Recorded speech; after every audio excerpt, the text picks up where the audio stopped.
Good morning, everyone. It's Louisa Tanner Munson coming to you with another live Barefoot conversation on the Barefoot Broadcast. Today's guest is Felix Hyde, and if you've seen the show before, you'll have seen him. Most likely, we did a show quite early on at the start of the broadcast, and he's been a guest on my Feel Good Conversations program as well, or also on this channel. Now, I'm not quite sure how to sort of explain the whole purpose of this, but like Felix and I were just saying, it's time for us to have a chat again. And I guess, like, to take it back, the first time I became really aware of the kinds of things that were possible, I was living in Bali, and I was at some kind of healing retreat. And somebody said, we were watching something by, I don't know if you guys have watched anything by The Template. It's really, really good. There's the template ceremonies, and we've been doing one of these. And this woman said, "Yeah, I see things in kind of fractals and in sacred geometrical shapes." And I remember just feeling, "Wow, that's unusual. I wonder what that's like." I've heard people talking about seeing mystical ley lines and things like that. I myself see auras, and I can feel energies. Now, Felix can sense energies and architecture all around. I'm sure he can put a lot more, meat on these bones that I'm describing, but essentially a bit like, migratory birds, they know the path to take, and how animals, have this kind of inbuilt instinct, and they can feel it, whether they're seeing it, feeling it, hearing it. I don't know. There is a call to some kind of energy. So today we're going to be talking about the energetic blueprint, the idea of it, and maybe how we can be a bit creative and play around with it. So with that in mind, let's bring Felix on now, who may be really horrified by what I've just described. And he might want to put me straight on a few things, and that's absolutely okay. Let's bring him on with a really cheesy round of applause and really start the show in earnest. Thank you, everybody. It's so funny because just before that happens, I was just hearing all of these rounds of applause. Oh, wow. Yeah, before you even played that, I was like, oh wow, okay, that's strange. I don't always do that. It's so cheesy, but I just felt the need to do it. Maybe yeah. Did you also get little birds tweeting? Well, it's not birds tweeting, but a sense of magic. I did just see Snow White just get up from her bed, though. That's for sure. Before I get to find out how you are, let me just say hello to the people that are watching. I know we've got people watching, and we're also joined by the Global Nobles saying "Bon dia a todos" from Lisbon. Welcome to the show. Thanks for joining us today.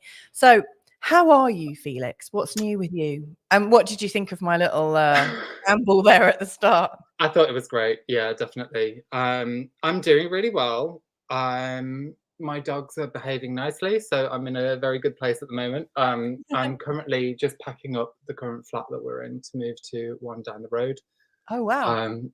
So yeah, it's been a real journey. Has October? We started in October, didn't we? And then now it's November. Yeah. And October was a month, to say the least. It was a month. But yeah, so much really, really, really deep constructive change has happened through October. And to touch base on the architecture you were talking on, which was just perfect, there was a dramatic shift in power through October. And this was all through breaking down the Dark Mother templates and the Dark architecture and the Dark Father, Dark masculine architecture, which actually came to me as a parasite, a quite literal parasite. I ended up doing a plant medicine, which I would never, ever, ever do. Really? Really, I've never, ever, ever done it before. And it just, I was shown so much. And then I had this I was shown the dark architecture and then this parasite that was embedded through it. Mhm. And through that, I was able to clear it, and then I ended up hocking up on the floor to this clump of, like, I don't even know what it was, but it was parasitic. Yeah. As a cleanse of that negative masculine dark architecture structure. So that was, yeah, it was really, really interesting. And now we're kind of moving into a space where we're doing a lot more care and consideration for the self and Yeah. getting over those eclipses. Oh my God. And now we're straight into the new moon in Scorpio, which was a treat yesterday. Yes, a very, very strong astrology, like you say. Like we had the 2 eclipses, and then this really super strong new moon yesterday, and later on this week. In fact, I'm doing a live stream about it tonight with another astrologer. But there's Mars Casimir, which is really starting us on a new survival journey from the 18th. And I'm going to help people track the journeys that they've been on, like their survival journeys, and how they change it's like a 2-year 1-month cycle. But it's really funny because the whole meaning of Scorpio, I think, like, it's got a bad rep, hasn't it? Yeah. Everything. Absolutely. But actually, it's one of the strongest medicines really out there.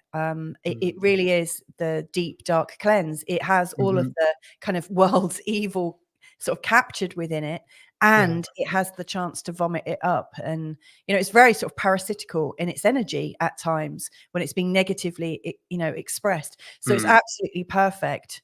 Really, it's funny. I know so many people doing parasite cleanses at the moment in this kind of as above, so below kind of thing. And I love the fact that you were talking about the dark mother and the dark father, because I think everyone can understand the whole idea of sort of big brother gone bad, where there's this dark controlling overlord. We're all used to that. But there's been a lot of news about toxic masculinity, but it's been delivered in a way that sounds like, we need to eradicate this toxic masculinity, as if it's a caring, kind of considerate thing, like from a mother voice, and the talk of the real rise of the benevolent mum. But actually, the way this mum energy has been rising up, to me, has seemed quite demonic in and of itself. It's like, we must eradicate you. You cannot say this. Absolutely. Yeah. The word karate. That's for sure.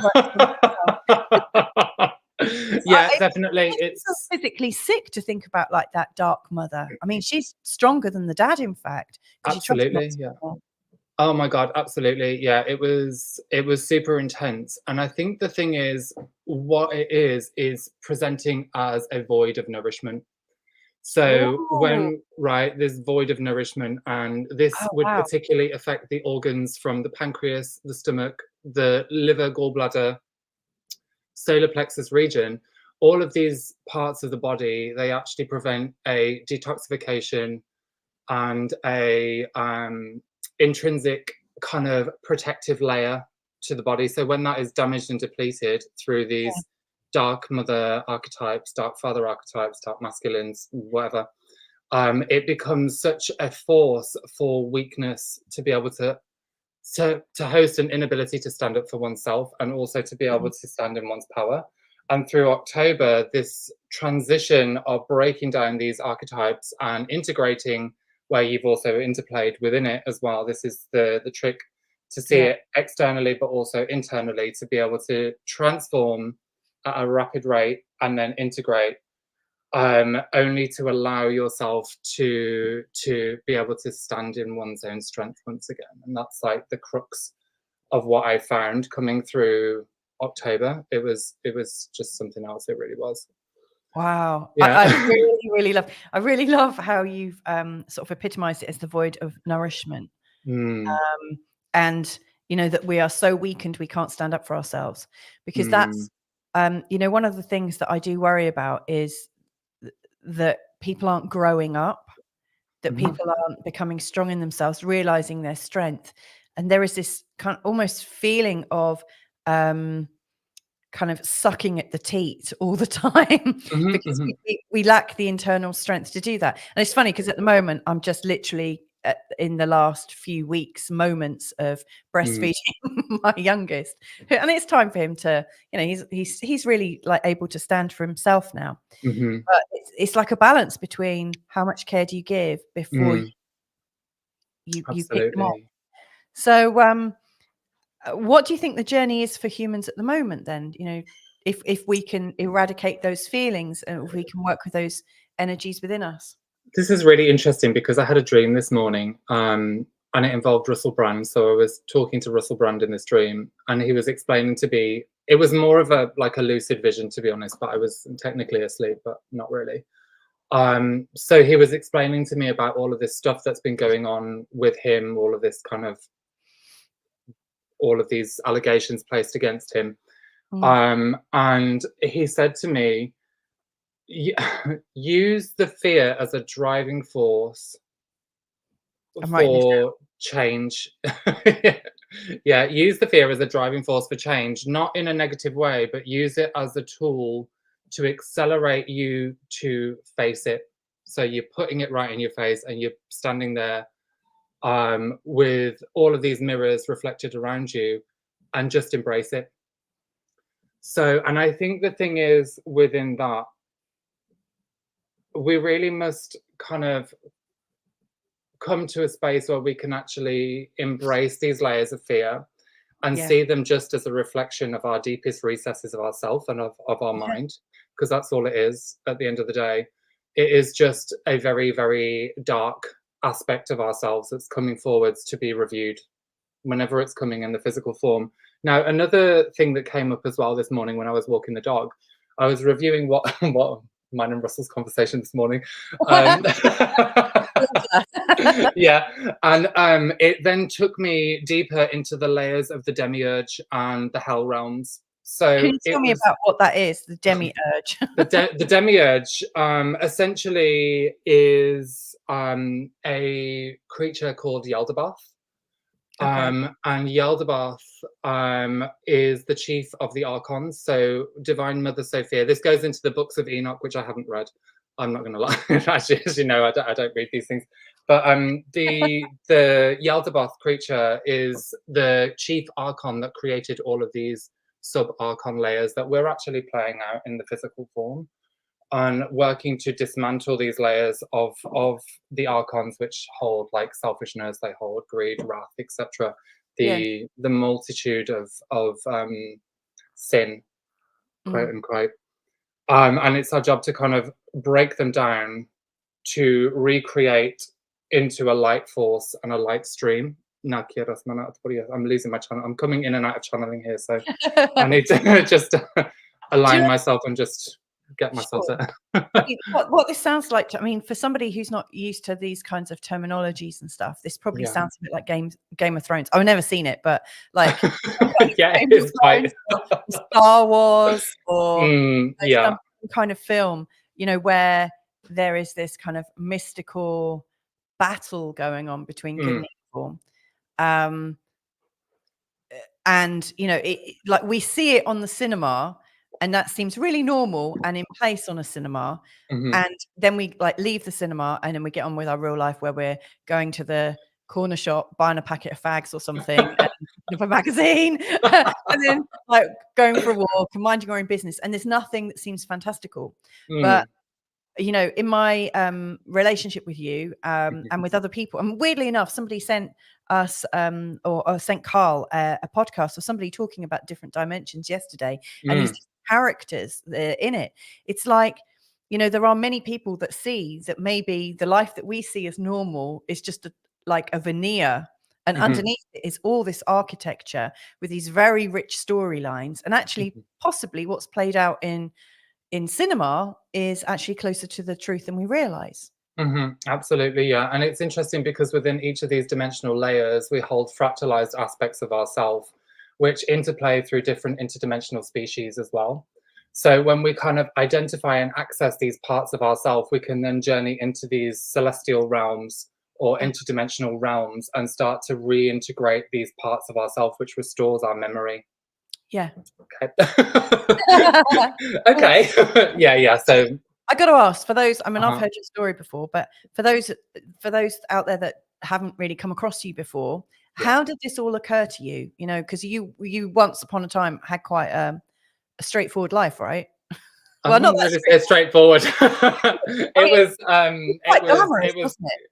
it was kind of glamorous, but it was kind of tumultuous and filled with turmoil as well. Okay. So, yeah, it was. I went through a lot of trauma growing up, as we all do. And I remember I got really heavily into drugs and partying and things like that. And then in one party, I was at a rave in Birmingham in a warehouse somewhere, and I was listening to this DJ play, and then I went into like a kind of trance-like state. I was like, oh, okay, I'm just really high. But my grandmother came through and told me that we had to leave. Like I needed to get out of that place now. Something really bad's going to happen. So I found my friends. I was like, we need to go. We need to go. I don't know what's going on. And they were like, okay, we'll leave. And then 15 minutes later, we got a phone call from the promoter who was dating my friend at the time, telling us that somebody was shot in the room that we were in. Yeah. Oh, I just So old. yeah, so that was like an initial kind of what the F kind of situation. But from that, I then ended up moving to China because it all got a bit too heavy on the party scene. After that experience, it freaked me out a bit too much. And then through China, more of these kind of experiences started to happen. They also happened when I was a child as well, but they went away for a long period and then came back. Mm. So when I was about 26, it got really, really strong. I ended up having an attachment and getting a blood clot in my arm from this attachment, and all kinds of things. All kinds of things went really bad. And then I was kind of pushed into a dark night of the soul, which ended up in a suicide attempt. So from that, I then went on to get healthy and get sober. So I've been sober for like nearly, I think, 5 years now, going into my 5th year, something Wow. like that. Yeah. So yeah, it's just been a bit of a journey, and through that, I don't really connect with Western medicine at all, or any type of medicine actually. Yeah. I just don't trust it. Yeah, I So tend to either. yeah, herbs all the way, herbs and energy work, and it was fully within the energy work that shifted and changed everything. I had no money to kind of go to see healers, but I was blessed to meet a couple of Reiki practitioners and whatnot, and then bit by bit I would meditate daily and then start pulling myself back together that way, not knowing what I was doing, but it gradually came back together. And as it was doing so, I became more sensitive and I became more lucid, and I became very heightened in higher sensory perception. Yeah. Yeah. Wow. That is an incredible story. I didn't remember it being quite as visceral as that. Yeah. No, thanks for sharing it, because you know, I know quite a few people who have an awakening experience Mhm. and like their whole life kind of falls apart and Mm, they bring it back together. And what I really heard from what you shared there was that you were your own medicine. You know, mm, I've had a family homeopath for well over a decade, and you know, there have been times when I've gone and sort of mm, unburdened myself and spoken about what was going on, and he just said, actually, there's no homeopathy for you this time. You are your mm, own medicine. I could never understand what that meant, but mm, you literally pulled yourself back together. You already had the resources you needed, mhm, um, which kind of dovetails back into, you know, like going from having the inability to stand, but finding that strength within you so that you did stand on your own. mm. Yeah, absolutely. And everybody's got this ability within themselves as well, which is the most important thing I think to take from this. That even if you don't know what you're doing, you always still know what you're doing, Yeah. one way or another. Yeah, You may yeah. right. You may not know what it is that you're doing at the time, but just go with it, and then it will turn out the way it's meant to. And that really is the deepest level of trust you can kind of build with yourself, I think. And still to this day, I look back on it, I'm like, how the fuck did I get here? So it's like putting these jigsaw puzzles back together, and being able to kind of recognize your own development, your own sovereign evolutionary journey within that. So yeah, it's been like 5 years. And now you work for yourself, and you work with Mhm, clients. mhm, And what's your real desire in the work that you do? So you were mentioning before there was like an mm, attachment, and that, you know, there's a lot of like the void of nourishment energy is rife in the world, as is the parasitical energy. And it mm, does feel to me like we're going through the mother of all changes right now. It feels like all of the things absolutely. I knew to be true are just collapsing. Thankfully, I'd started that demolition about a Mm, decade ago, but yeah. Your past self did your future self a favor there, didn't she? yeah. Absolutely. Do you know what's really weird? I went and watched The Exorcist Believer the other day for the second Did time you? because I just loved it. Oh, wow. I loved it so much, yeah. Wow. And it's really funny because when I was about 13 years old, I was always like fascinated with like exorcisms and demons and things like that. And I was like, oh my God, I just want to understand it. Um, yeah, at the same time, shit my pants. Yes. So it kind of continued, and I watched this the second time round, and I was able to understand the rite of exorcism because my guides, I went in with an objective lens, and I think this is the crux point of what I've kind of been working to do with people and also the planet is help people release possession somewhat, because we all have layers of possession, not in the way that the movies dictate it to us. It's actually done in possession is when you go through like a level of trauma, the fractured consciousness can then hold substance within that can hold a reversal energy or a dark architecture or a dark entity type of Mm, thing. And when we go through the purging and purification stage of healing, we actually are clearing ourselves, clearing these thought forms of reversal vibration of possession mm,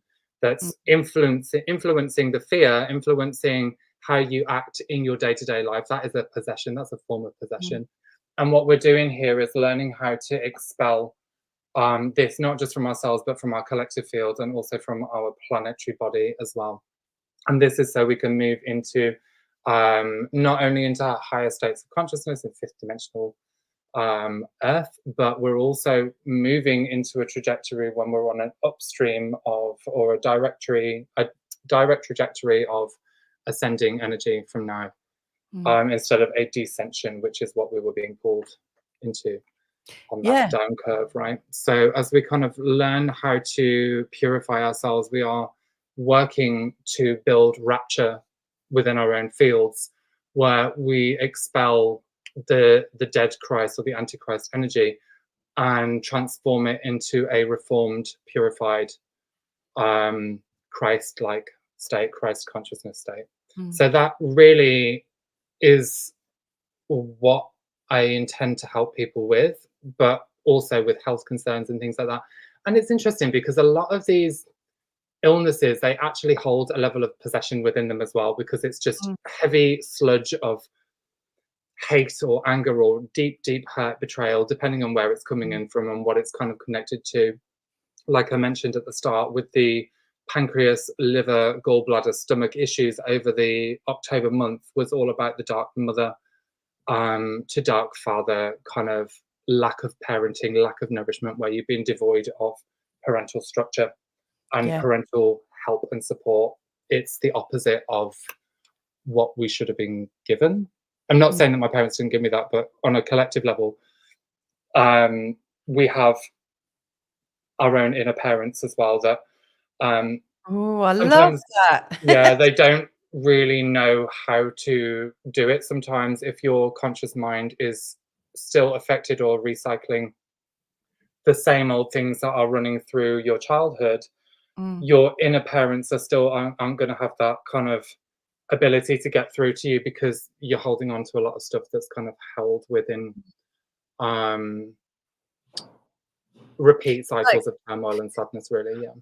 when I heard you talking about like we have our inner parents, I was imagining them Mm, as a resource. And you know, like in the Superman movies where he goes up to the North Pole or wherever it mm, was, and he goes into an ice cave, and he finds these crystals and he plugs them in, and they're his mum and dad are, and they're there mm, to give them advice? Have we got that kind of energy within us, like the ability to tap into the parents we might wish we'd had? Well, exactly, yeah. And I think the thing is with that is, how can we build our own light and our own Yeah. surface by connecting into our divine aspects and start pulling in this frequency, because this is what we can actually do. And when we do that, we plug in and restore our core foundation fields, and then in turn our entire universal structure, really starting to eliminate that and giving it a strong charge of quantum convergence, really. I love that. I've got a comment from Sarah, and before I read it though, I just wanted to just clarify. You were talking about like letting go of the anti-Christic and connecting into like the sort of Christ-like energies. There are lots of people that might be watching, that might be tuning in, that don't get those references or don't see it from a religious perspective.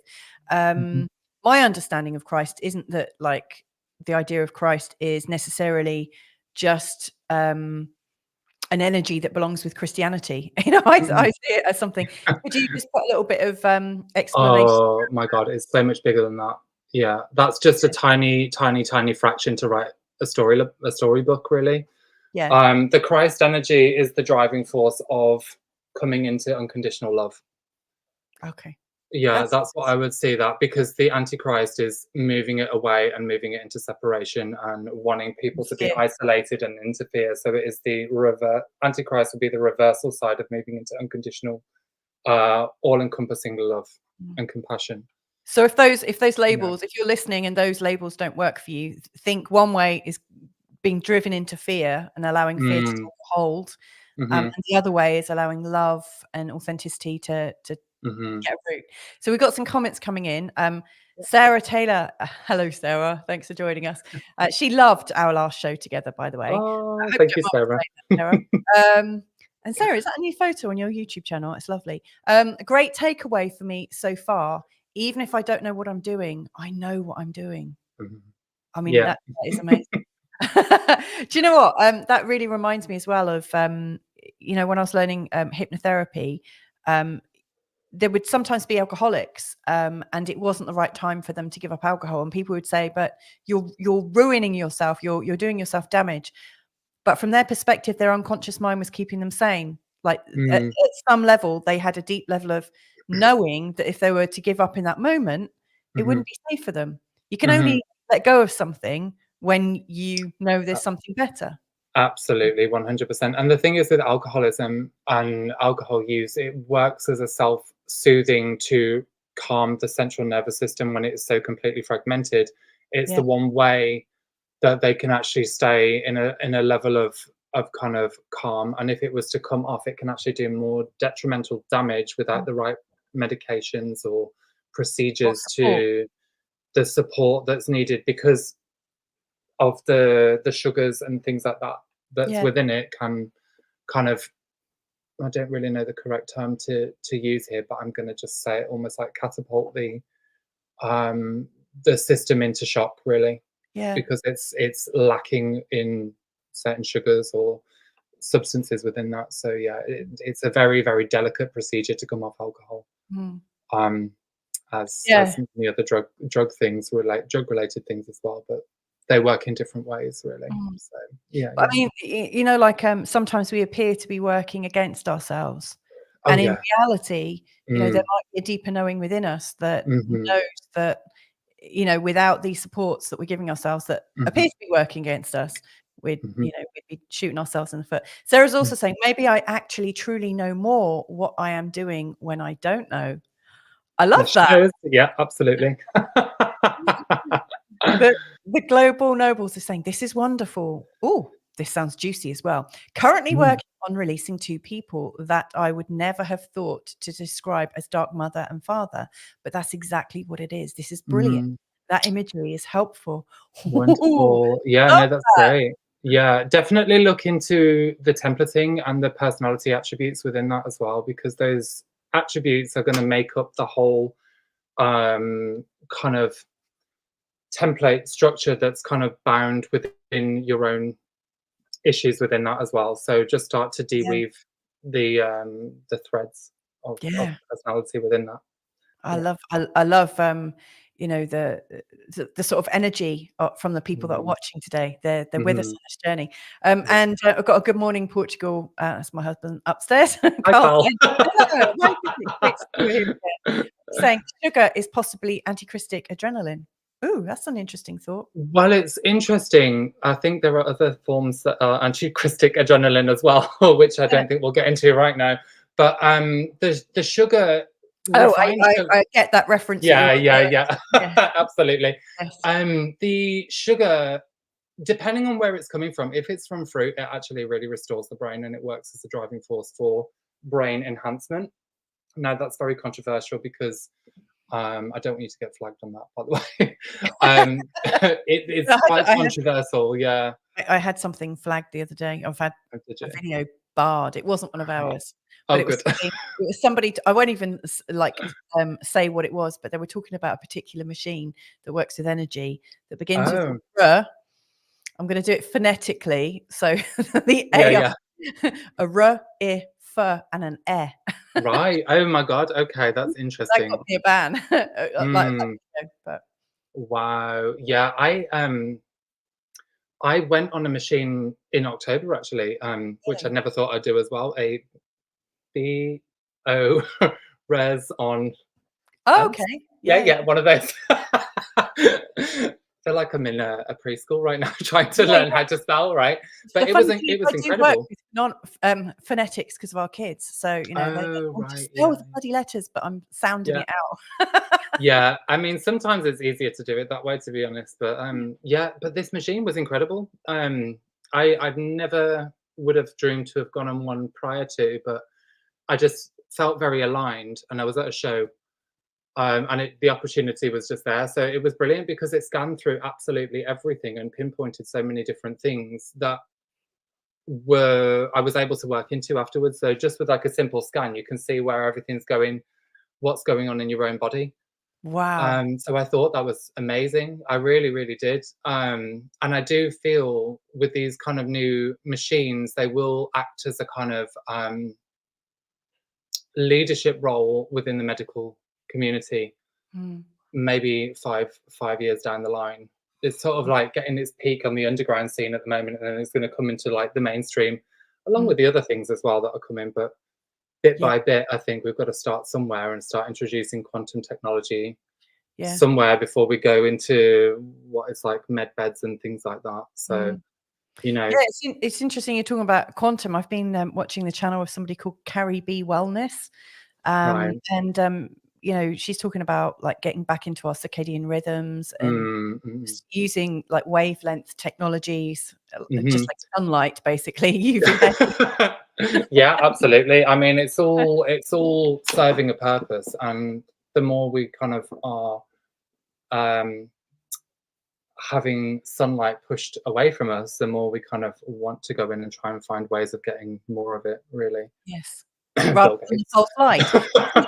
I mean, that's one of my biggest learnings at the moment. I saw a little, Mm, and we'll come back to the main subject in a sec, but, yeah, yeah. um, but I saw a little, short, and somebody Mm, said, "You know how people, are having reactions to, food colorings and food mm, additives and food flavorings, like mm, artificial sensory things?" mhm, mhm, There is this idea that we are also, and we don't know this because, we just think of things that we take into our energy field as being, mhm, food and drink, right?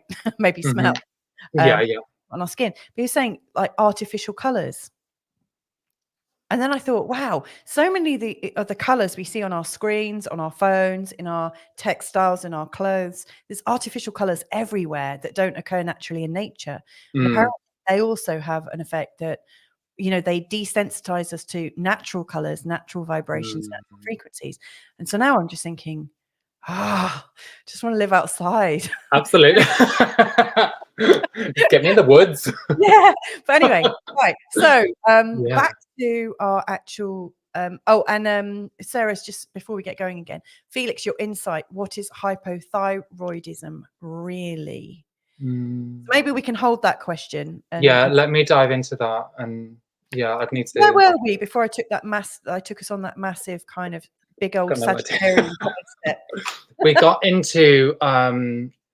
We were actually talking about Sagittarius. I think it was to do with the planets and Mars. No, that was right at the start.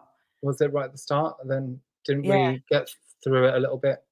Hang on. Amy's saying, oh, sorry, I shouldn't say. The Global Nobles are saying artificial colours, of course. Mind blown. Yeah, I was as well. I think we were talking about like the idea that, there is this anti-Christic Oh, right. direction. Yeah. And the fact you alluded to the fact that you've been working with other people in groups, like working on architectures around the planet. And I know you've been to places, you haven't specifically said that, but you made a reference to people working on the architectures, and the architectures have just been really changing in this last month. And I guess what I'd like to get to is, the Global Nobles are saying, currently working on releasing 2 people that I wouldn't have thought was Dark Mother, Dark Father. And then Sarah's talking about insight onto things, within the body. I'm wondering if we can work it in so that there's some kind of exercise that we could do, or like, how can we work with our inner energies? I mean, I do recommend working with you directly, obviously. Oh, thank you. But like, if you could take us on a journey of like how it is changing, what you've observed, and then maybe what we can do within ourselves to assist the removal or release of, dark energies within us. Okay, so I think the first thing, let's take the Dark Mother, Dark Father archetype, and the first thing I would kind of do with that is just start to feel into where it's been affecting me and how it's been affecting me, but break down all of the emotional attributes in between and the impacts that it's been having on the body. What I like to do is I write everything down. I'm right there with you. Yeah, I mean, I've got probably about 15 books that I've filled this year alone, just for my own stuff to decompress. What you want to be doing is isolating each energy that comes from, say, the Dark Mother, which could be going into a lack of nourishment, lack of compassion, lack of care and love and support. Everything that your mother would give you, it's the reverse of that. And what you want to do is start to pinpoint how it's been affecting the body. Where is the heaviness held within the body? A lot of it will come around the pancreas and around the stomach, because it's the initial point as the food goes in. The systems with the Dark Mother as a child, you would have to kind of learn how to cope and survive to be within that environment first and foremost, or be within the environment of being unsupported, uncared for, and then start to correct these aspects. So you're going to be calling back yourself from these timelines, and no matter if they are really, really stuck, you can just persist, because sometimes it can be so traumatic that they are unable to move from that spot. They can't see any way out. They cannot find their own identity within it. And it almost becomes a blurred line as to what is yours and what is theirs. Right? And you want to just start lifting the sheaths to be able to see through clearly. Now, the fundamental within this, your word has everything. Your word holds all power into lifting energy and moving energy through your system. That is the first and foremost, as a tool for change. Now, depending on what aspect you're coming from, if you're looking through a third dimensional lens, the victim lens that's stuck within that trauma, it's going to be next to impossible to move it. So if you step yourself out from that and you turn into the avatar perspective or the source self perspective by calling in your higher source presence or asking the divine source to take over, and then speak through that aspect. Now, it sounds a lot more complicated than what it is, because you will have to go through a process of oh, how does this work? And how do I know that I'm doing it? Because it will feel like it's just you, because it is at the end of the day. It's just a different part of you that's speaking. But when you call in your source presence and then start to command, you hold innate power because your identity of self shifts from a separation of the everything. Mm-hmm.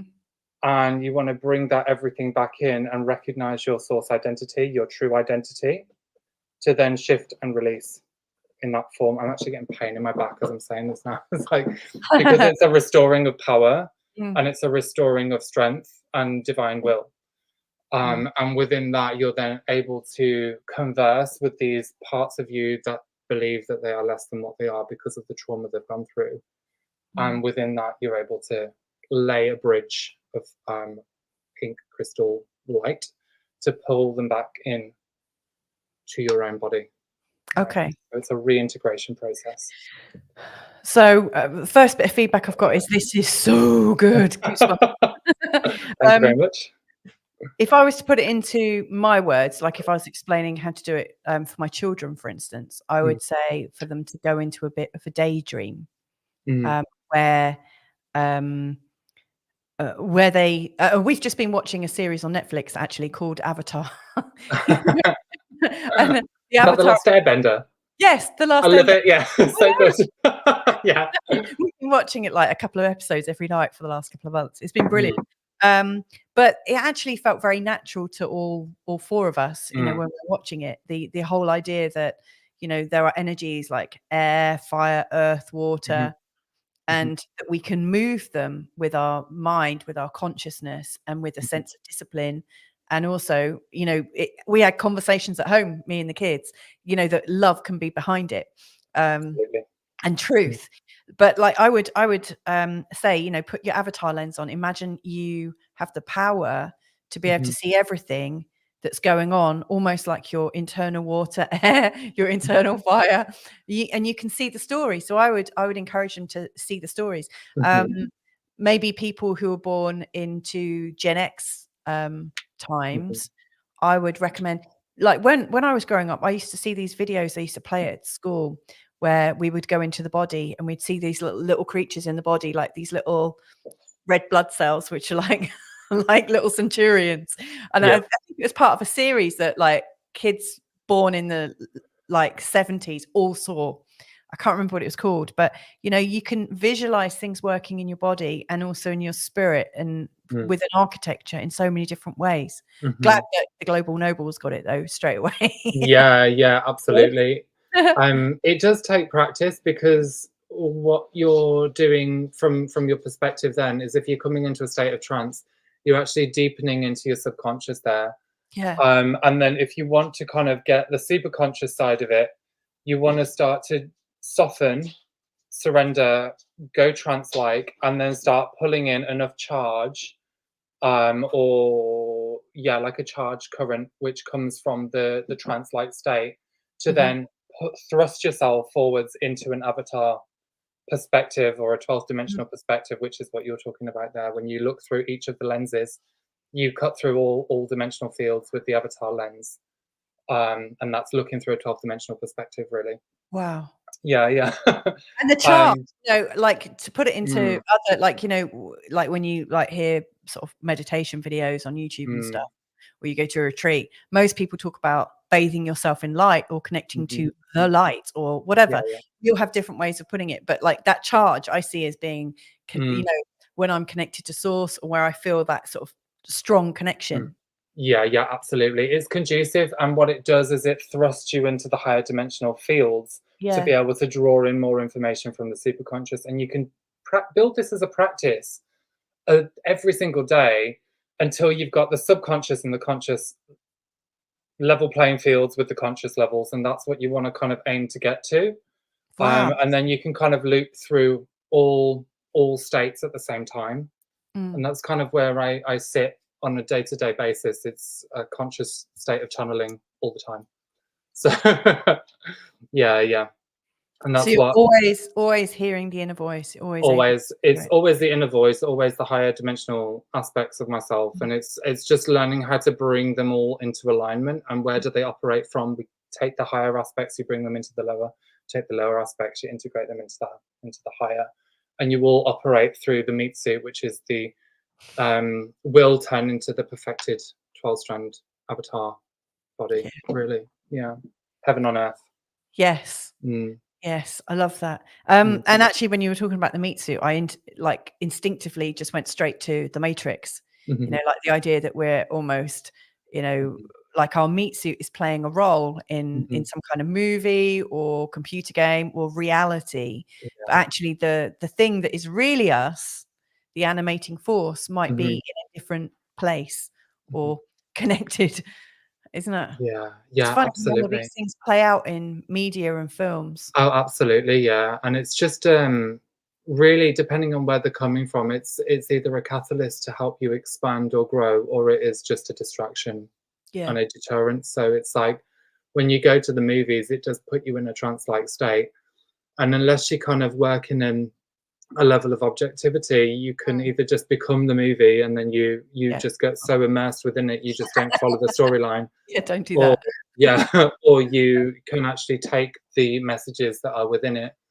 Like with that exorcism movie, I was taught about the rite of rapture, Mm, and the process of the rapture thing when I was watching it 2 days ago, to get to the understanding of it as to why it is that I'm doing what I'm doing. mm. So yeah, and it's not just exorcisms that I do, there are many other things, but yeah, some people It's get a bit freaked out by those things. it's funny what you said there about, The Exorcist, because I've never watched that film, and, like, when you said that, I was like, "Ooh," like, I Yeah, felt yeah, yeah, something recoil in me because I don't watch horror, yeah. because I don't like the effect it has on me. However, I Mm. just remembered pot calling the kettle black. I was a massive fan of Buffy the Vampire Slayer and Angel, So good. and actually I got so into it, I kind of became the story a little bit, only, like, without the vampire, you know, Oh, like, right, okay. I really felt like that was about me, Mm, I really allowed it almost to take over a little bit, you know, I really felt like I was in mm, the story, I can't explain why really, but I actually feel like I learnt more about life from watching that, about all mm, the trauma that people go through, how they mhm, release mhm. it, how Yeah. life works. Mm, And actually, it was really good preparation for me when I started to hear rumors or get a sense of maybe how, you know, what's going on behind the scenes, you know, mhm. uh, Yeah, was yeah. actually quite helpful. And in what you were saying about not becoming the movie, Mhm, I totally agree. Because like when you can look at a movie and think, okay, this could be almost like a lesson. I could be learning something from this. mhm. I'm sitting there now looking at things and thinking, okay, what's the real meaning here? What's the real Yeah. truth here? Mm. And then you can use it to rewrite and create your own movie. Oh, Where absolutely, yeah. you're the hero. Yeah, exactly, and I think this is really interesting because I saw something I used to love, don't ask me why, but I used to love The Real Housewives of Beverly Hills. I really did. Hold my hands up. This is like 3, 4 years ago. I used to love it. And then it just started getting nastier and nastier and nastier. I was like, I Mhm. can't watch this anymore. Yeah. And we're seeing how these storylines through reality TV is teaching people this is the way you are to behave. This is the way you are to be with each other. Fighting, materialism, all of this kind of like nastiness that's very Ahrimanic consciousness, very heavy on the materialism, Mhm. um, and it becomes aggressive in the way we interact. It's teaching people who are unaware and unconscious that this is the way we are to interact with each other. And what I've noticed, even through talking to family members about their experiences of going out on like a town and things like that, is that people have become more in this kind of zone and more nasty. Like my niece was Mhm. slashed across the chest by by a gang of like 40, she called like 40 middle-aged people. There was a group of them, and she's only 18 at the time, and Oh my it was goodness, a is few she months ago. It okay? was crazy. Yeah, no, she's fine. Her friend was more terrified because she had a head injury afterwards. But it was insane. Like the way people go out these days, there's no care, there's no consideration. Wow. And you also see it, and I think this is something to do with planetary end times as well. As we move through the end of Kali Yuga, all of this craziness gets stirred up, and all of the karma is coming to a point where it's getting explosive. So the impact of the lessons and the sessions, if we're not kind of consciously in our within our divinity, we get pulled into these dramas and these experiences, because it's everything needs to come to a head and come to a completion. That lots of different crazy things happen all at once to dispel the contractual fields in one go, really, which is just insane. Yeah. I love that. I mean, Carl's a huge fan of Barry Long, an Australian. I don't know what his title would be, but Carl's watching, so maybe he can tell me. Barry Long talks about an end time where almost people's minds are just blown apart. And actually all that we hear is the sound of kids playing and birds singing. That's actually how it should be.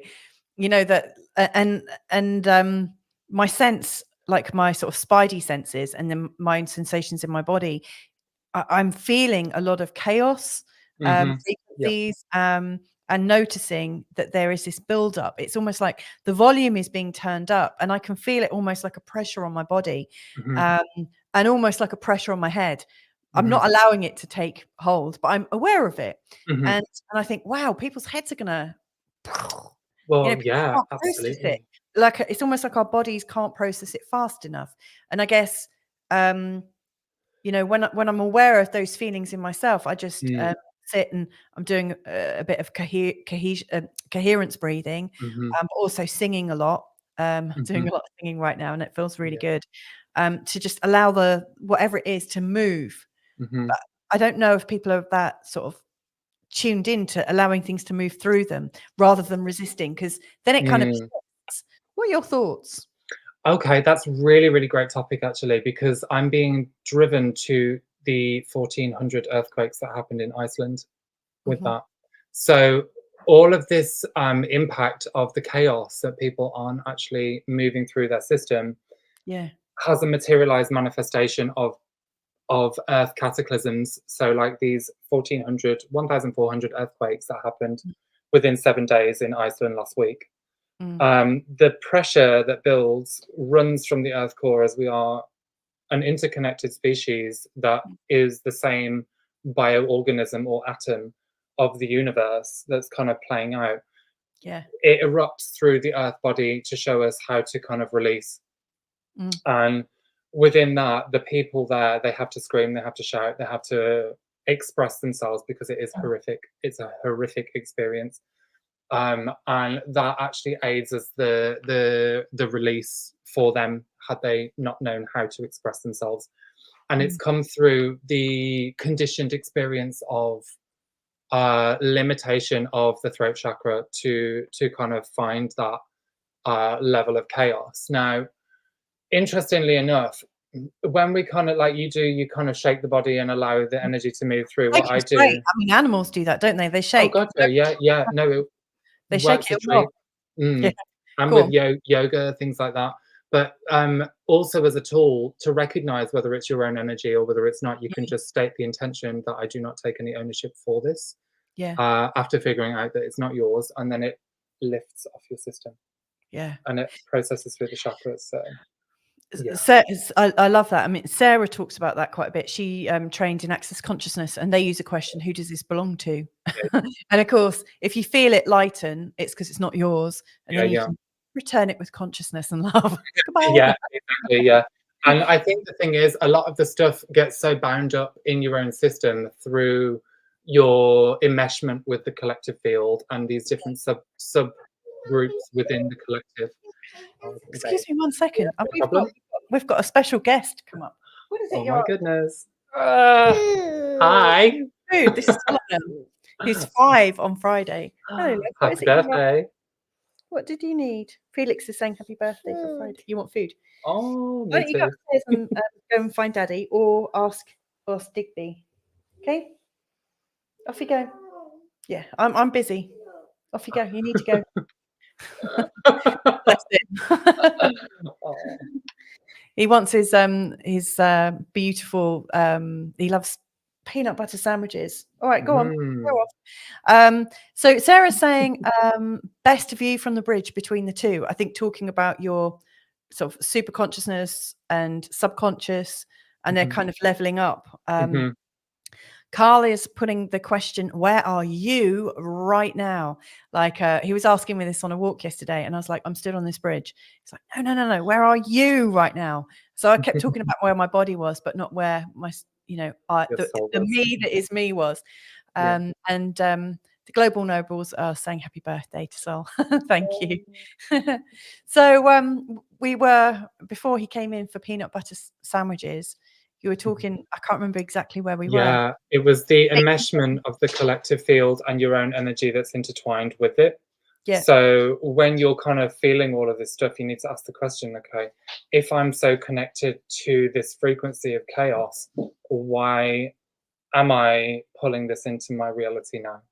Why am I Yes. pulling it into my body now? And then within that, you can then start to see the history, or even with that question, if you're not a clairvoyant, you can process the feelings behind it Yeah. and get an instinct as to why it's coming in and enmeshing with you. But Mhm. within that, you can then start to separate yourself out and demesh Right. onto a level where you don't have to take on. And what will come up, it will be layers of contracts with those people for you to kind of either process the energy, whether it is to kind of bind a reliving the experience until it's corrected. And a lot of these things can be very, very old anyway, to Yeah. from previous end time cycles. So the Atlantis collapse or Lemuria, these things all kind of hold a repeat cycle to Mm. come back around at this sort of time period. Yeah. So yeah, it's interesting. It really is. And I love that, talking about cycles and change and stuff. Carl is saying, I am feeding Solomon. I just want to ask you, Carl, which you is it that's feeding Solomon? It's the power of the I am that was feeding Solomon, I think. I. So you mentioned the end time energy, which Mhm, does feel very much like there is that going on. I mhm, notice a lot in Telegram feeds that there are mm, some people saying, "Oh yeah, it's the end time of this, and it's the end time of that," mm. and I also recognise that maybe there are some energies that are trying to build it up into something to be feared to make Yeah. it harder for us. Um, Mhm. I Yeah. just need to shut the Go door for once. it. No worries.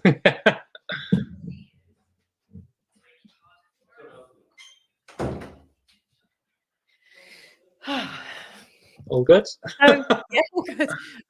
So in terms of like maybe controlled opposition or energies that are playing both sides Mhm. to Yeah, try yeah. and distract people Mhm, from the mission of releasing energy, mhm, checking into their own authenticity, feeling marvelous, and mhm, connecting into the joy of being human at this time. mhm. What what advice could you give, or what do you want to say about that? Like, where are you tuning into?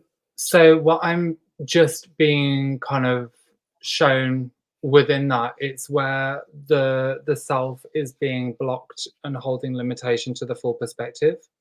So where you're just being pulled into fear of the end time. Now, a lot of these conspiracy theory things of news, it is driven by fear. Now, what I've also noticed within that is it acts as almost like a there's a really grim kind of level of entertainment with the Mm. drama, Yeah, and yeah, that's what I really tend to avoid. Not yeah. avoid, I can see it. I've seen my old history playing that sort of similar line. Hmm. But it's being able to pull yourself back and say, okay, that's one perspective. Yeah. What's the other perspective? Where is it going over on this side? And if it's going down a fear route and a grim kind of pulling in entertainment from the demise of a negative elite, Mm. right? We also want to be able to see the neutral perspective, which is that negative elite is just a reflection of our own dark shadow. Yeah. right? Sorry Yeah. to break it to the conspiracy theorists, but it's true. And it's your own It's kind of part of all of our shit, isn't it? it's a part of all of our shit, yeah, definitely. And it's about us learning how to kind of neutralize with it, become okay with that energy, Mm, which then helps us move out of a polarity field, what would be called a yeah. polarity field, where we kind of just hold one opinion, a black and white checkerboard mutation perspective of what is right and what is wrong without Mm, seeing the full spectrum in between the black and white. mm, And when we can kind of start questioning, okay, but what are the positives within this information of end times? yeah. Well, if it's an end time, surely there's going to be a new beginning, Yeah. right? So it's kind of devoiding you from that idea, end time, new beginning. Same Mm, thing with a book. You finish a book, and then there'll be another book to read afterwards that will take you on a different journey, yeah. different storyline to go somewhere that's great. And at the start of a journey of a storybook, it goes on a journey upwards to get to Mm. the kind of, I don't know what it's called in books, but you know that midpoint where it's, Story arc. Like there's yeah, an the story arc. arc story. That's the one, yeah. And then from that story arc, it goes into like a kind of journey into a climax and then an ending again. Like Same there's a thing. hero's journey. There's usually Yeah, some pain or problem that we have to resolve overcome. and learn Absolutely. about and overcome, and there's Yeah. usually some aspect of, standing as a Mm, hero in your own story and being your absolutely. own medicine.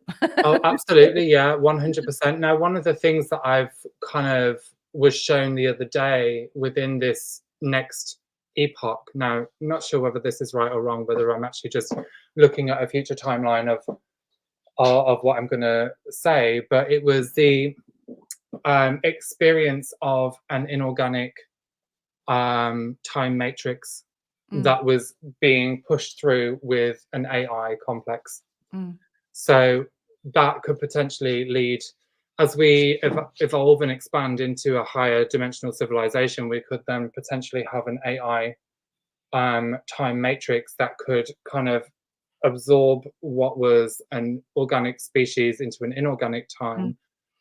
But this, I'm not saying that that's going to happen because there's a big portion of us that are staying completely organic mm, and moving away from AI. But there's also a portion of us that is very aromanic, that mm, is going into an AI configuration. And it's not the AI itself that's negative, it's the use behind it and mm. it's the intention behind it.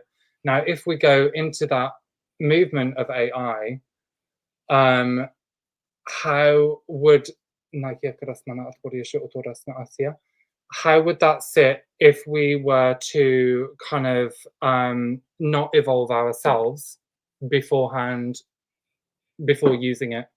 Mm, That would then take the lead and give you a perspective that is just coming from that without being able to discern and check in what's true mm, here. Now, if we have already evolved and have already developed our skills, do we hold a need for having the AI here in the first place? Because yeah, our organic technology absolutely trumps the AI technology. I'm just going to say that. Sorry, yeah, AI. yeah. It's 100% true. They don't have the depth. It doesn't have the depth, and it doesn't have the skill set Mm, to read like an organic system would. mm. I mean, Okay. it could build the capacity to mimic humanity and Mhm. mimic being souled, like Mhm. ensouled, having a soul, Mhm. Mhm. but it can never talk from the position of having a soul. Absolutely, yeah. 100%. And I think the thing is, if it is, I'm sure there can be wonderful things done with it, Mm, but the fundamentals are if you've already got that within you, why do you need it? mm. You Well, know? I think the thing that's attractive is we've been, really since like the 50s, we've been raised into Mm. this idea that we want things quicker and we Mhm. want things now, Mhm. and Oh, absolutely. that we deserve things now. And I think what makes AI look so attractive is that all the hard work's done for you, um, Yeah. and it represents a very quick search into the top thoughts or thinkers or memes or whatever's trending comes up in the Mm. answer straight away, all organized, all for you, blah blah blah. Mhm. And it can do images and videos, Mm.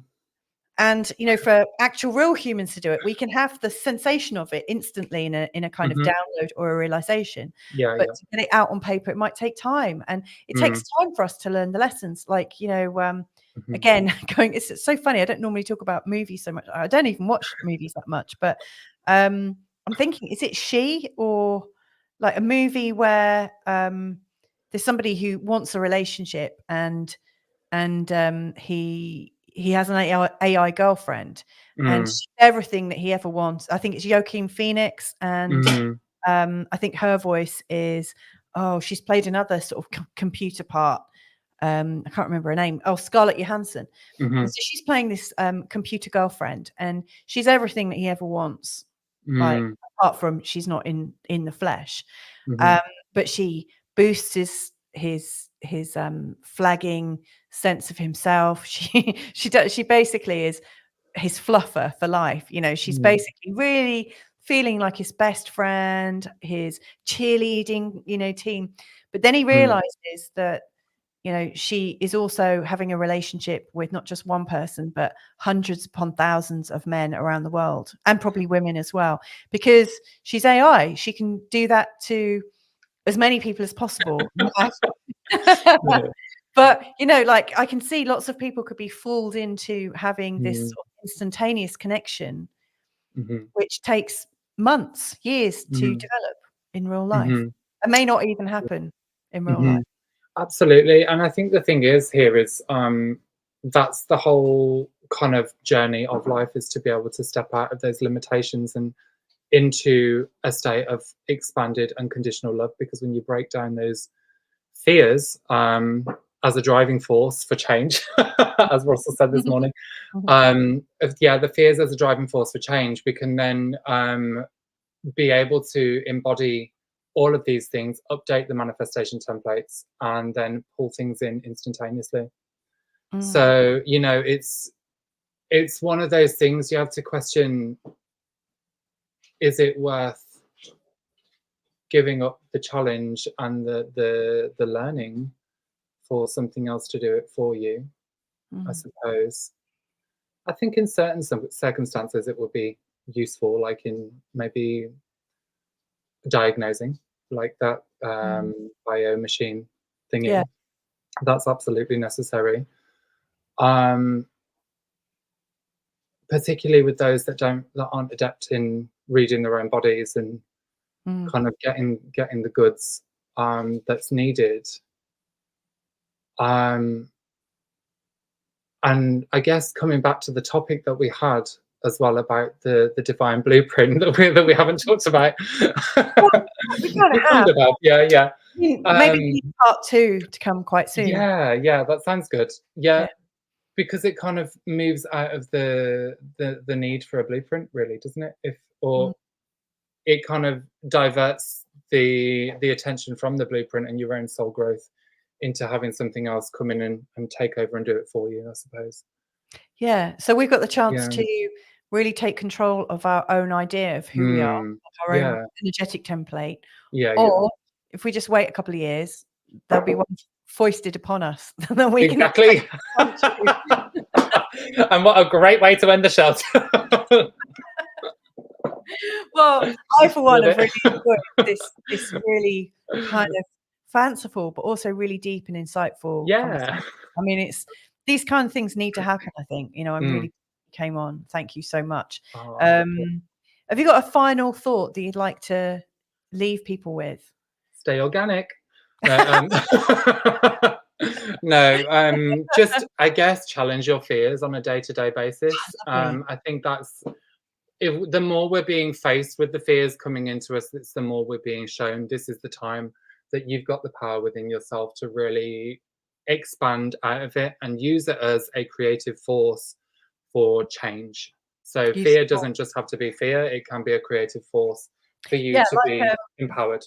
Like what your good mate Russell Brand said to you this morning. Good old Russ. Use the fear as a driving force for change, so it accelerates in you facing it. Exactly that. Use it as your own tool to transform it into something where you become fearless. Beautiful. Yeah. Really beautiful. Okay, right. Let's wrap this up then. Thank you Perfect. so much to everybody that's joined us today. That's joined us in the chat room. Thanks. If you're listening and listen again, if you have any further questions, then please do put them in the comments. I usually do attend to them every few days, but we will get back to you for sure.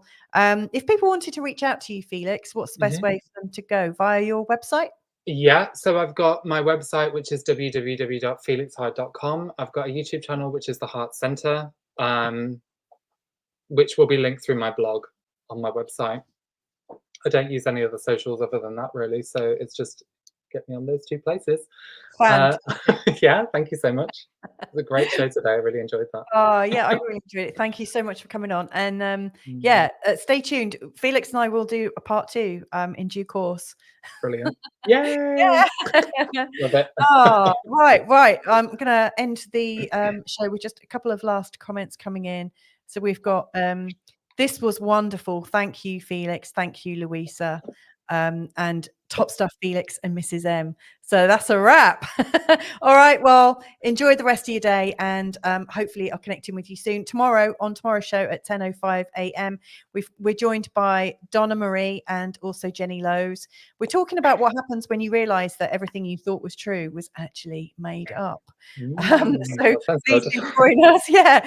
And we'll be talking about, all the sort of stuff that arises with that kind of realization. But anyway, stay true, stay organic, and see you very soon. Bye for now.